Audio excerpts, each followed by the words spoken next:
Instead of subsidizing fossil fuel extraction, we should be using our tax dollars to incentivize alternative energy sources.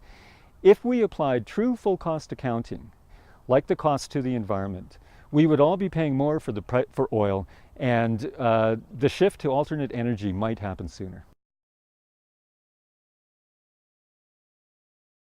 Alberta is blessed with a lot of sunlight, and the source of all energy on Earth is the sun. So solar has come a long way in the last decade, and I think that's where we should be heading. I would like to see a lot more solar energy in Alberta and a lot less reliance on tar sands.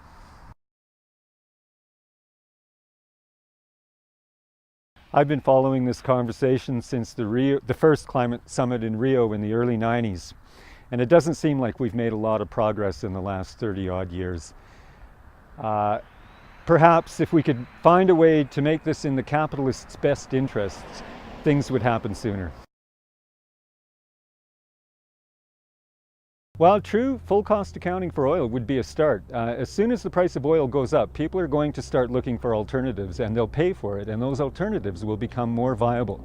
If we add in the cost to all of the costs that we know that the environment is bearing from fossil fuels, probably the price of oil would double, and that would make solar and hydro and wind, all of the alternative sources, much more viable. See, the thing is that setting targets and governments mandating doesn't seem to be working. We have to find a way for the market to move this along.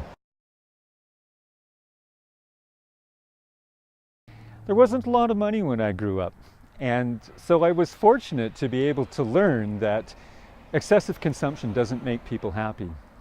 One of the big problems that we have is all of this consumption and the energy that it costs.